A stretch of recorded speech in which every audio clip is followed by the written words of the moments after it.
bonjour.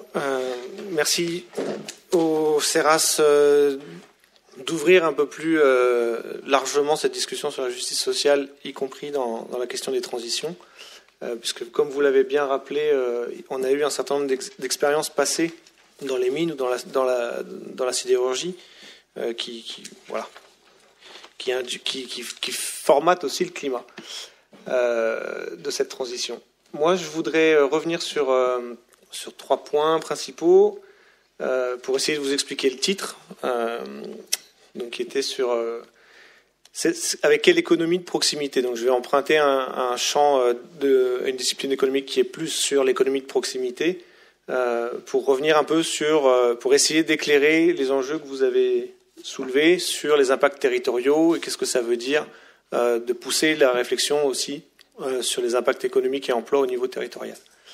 La première partie, je pense que Philippe, que ce soit Annabella ou Philippe, ont bien résumé les enjeux sur la quantification. Donc on va passer assez vite. Donc ce tableau, vous l'avez vu. On passe après. Il y a un certain nombre, je renvoie simplement sur des études du Conseil d'analyse stratégique qui dit un peu la même chose que ce que vous avez dit, mais précédemment, 2010. En gros, l'économie verte fait évoluer les métiers existants, voire traditionnels. Effectivement, comme M. Bompard de la CFDT, ex-CFDT, l'a dit dans une tribune récente, l'enjeu il est dans le bâtiment et les transports. Donc on a un certain nombre de travaux, je pense que PE reviendra peut-être aussi sur les statistiques des emplois verts. Comme ce n'est pas mon propos, je vais avancer. Et effectivement, on a cité les enjeux massifs de reconversion industrielle.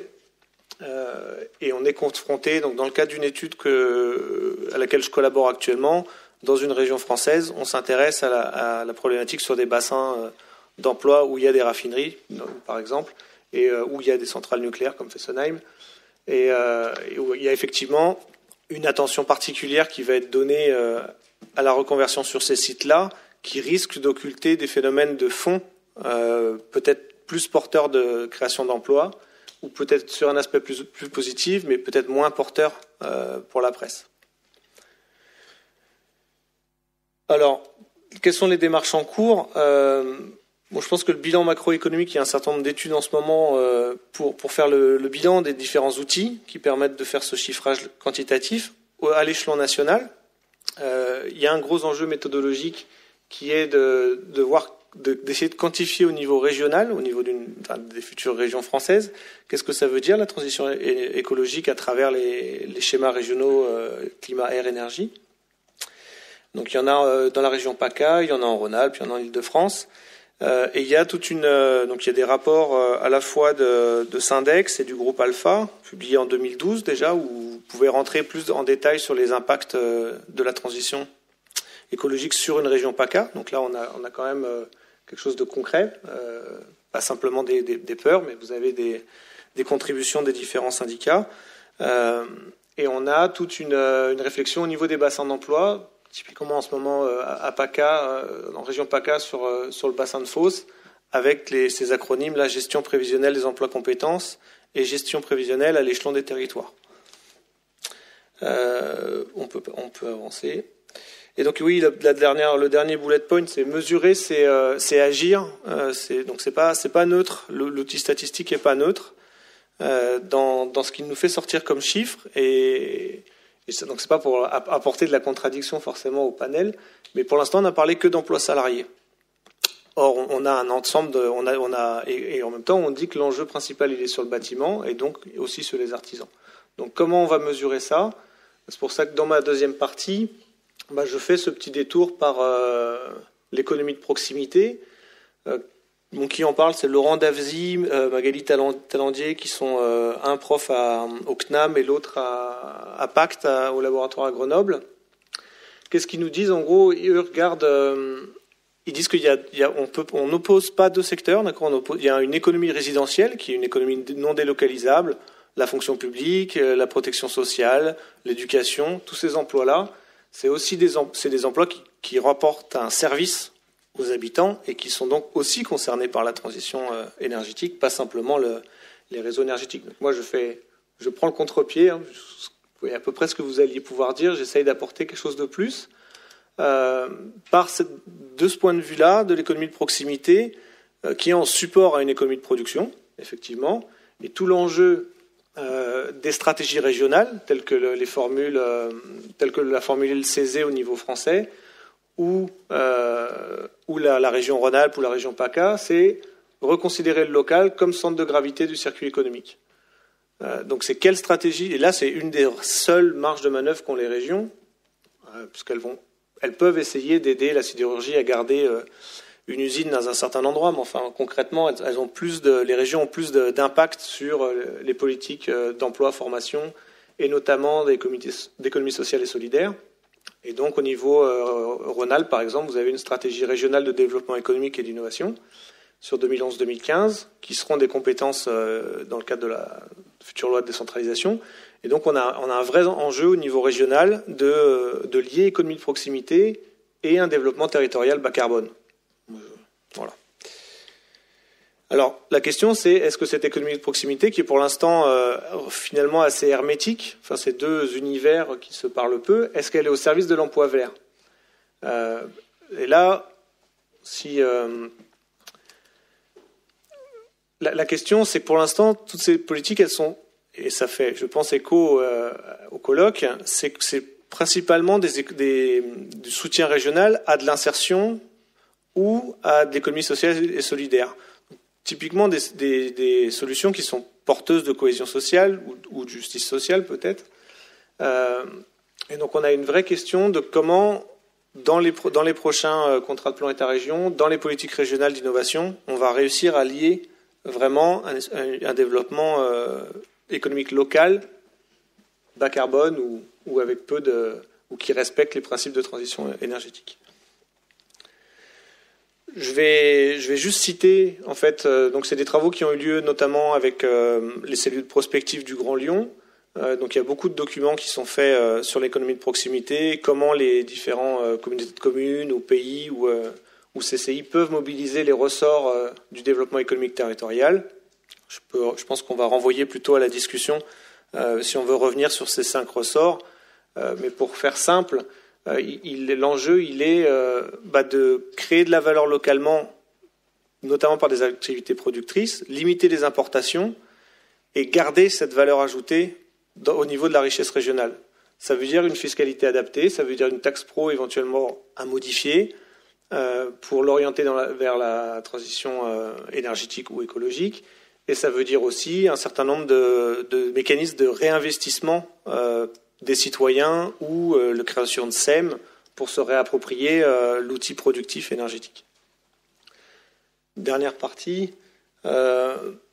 Qu'est-ce qu'on peut voir à partir de quelques initiatives emblématiques? Parce qu'effectivement, jusqu'à maintenant, on voit les transitions professionnelles comme une menace. Et je pense que c'était utile de faire un petit détour par qu'est-ce qui existe pour l'instant. Et finalement, effectivement, on a beaucoup de statistiques sur les emplois verts dans les filières traditionnelles. Mais pour l'instant, ce qui est emblématique, c'est des choses qu'on voit à côté de chez nous. La transition énergétique ou écologique, elle peut déjà avoir lieu, et elle a déjà lieu à côté de chez nous, y compris avec une répartition égalitaire homme-femme, j'ai l'impression, dans les AMAP, dans les jardins collectifs, dans les marchés paysans, dans les monnaies locales ou les énergies alternatives. On n'a pas le problème de genre que vous avez. Sur les AMAP et sur. Bon. Alors, nous, on a la chance en Alsace de ne pas avoir trop ce problème, mais on va en reparler. On a aussi tout un certain nombre de territoires en expérimentation, donc les Transition Towns, où je renvoie aux travaux de Cérézuel sur l'autoproduction qu'on a un peu abordé ce matin, qui n'est pas une réponse absolue à comment on peut faire la transition, mais qui est complémentaire, et c'est là-dessus que je veux accentuer la fin du propos. Et donc cette question d'autoproduction accompagnée, et l'enjeu emploi, il est dans le mot accompagner, ça favorise une transition énergétique pour tous, c'est un support de participation à la vie sociale et aux échanges locaux. Donc après, on peut aller sur des préconisations politiques ou sur des positionnements politiques. On dit qu'il faut réencastrer l'économique dans le social, favoriser une économie non marchande et qu'on n'est pas obligé de monétariser tous les échanges.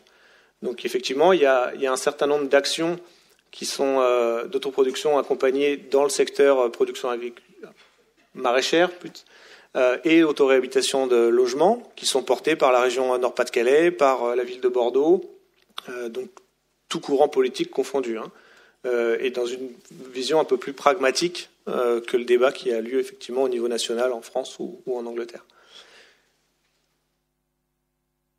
Et après, effectivement, il y a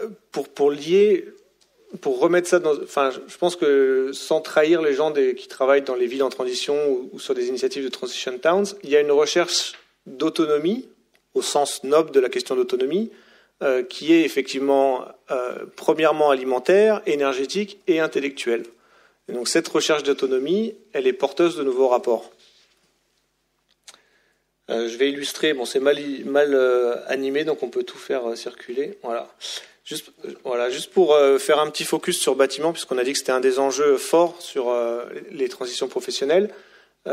Pour faire le lien avec l'atelier de ce matin et les propos de Guillaume Christin, il y a une vraie problématique d'appropriation différenciée. On ne peut pas se permettre d'imposer des choses et des solutions techniques BBC à n'importe qui. Enfin, donc ce que j'ai appelé public entre parenthèses, choisissez le mot qui vous intéresse, si c'est public, usager, consommateur ou citoyen. Moi, j'ai pas envie de me positionner là-dessus. Ce que je veux simplement pointer du doigt, c'est qu'il y a une vraie problématique d'appropriation et que cette appropriation-là, elle est porteuse de nouveaux emplois, enfin, elle nécessite des nouveaux emplois.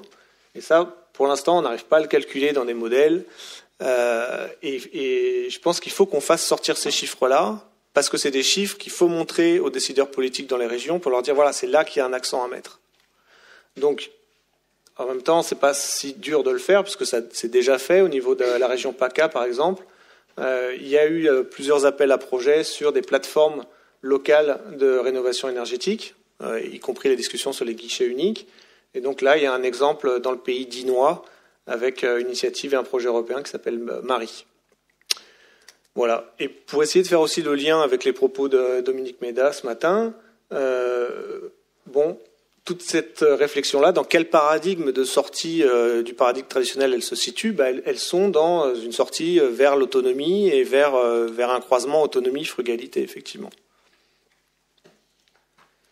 Voilà. Donc juste pour finir, donc enfoncer le clou, maintenant que j'ai réussi à peu près normalement à le poser, et que j'ai vu Philippe acquiescer de la tête sur le fait qu'il fallait qu'on compte ces initiatives et ces innovations sociales dans les bénéfices de la transition énergétique. Le chantier est ouvert, que ce soit au niveau des TEPOS, que ce soit au niveau des régions. On a un vrai travail là-dessus. Et puis après, il faut qu'on capitalise aussi sur les expériences en cours. Donc typiquement, si on fait le lien avec l'auto-réhabilitation accompagnée, qui était une démarche qui paraissait un peu du luberlu, 2007, 2008, 2009. Maintenant, on a quand même quelque chose qui est bien encadré, avec les compagnons bâtisseurs et avec d'autres. Une licence, par exemple, un niveau de licence 3 qui est ouvert cette année. Donc on a des formations qui sont ouvertes et on est sur des emplois après qu'on peut évaluer en termes de qualité, en termes de fiches de poste, en termes de carrière, etc.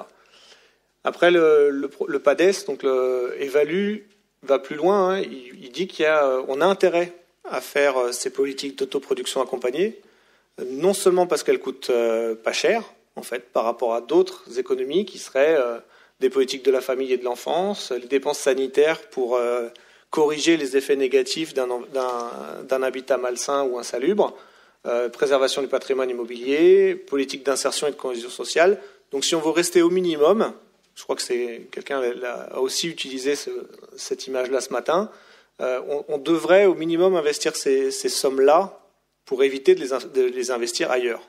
Après, on peut aussi le faire pour d'autres raisons, des raisons de solidarité, de cohésion sociale, de projets collectifs qui soient nationaux ou européens. Voilà.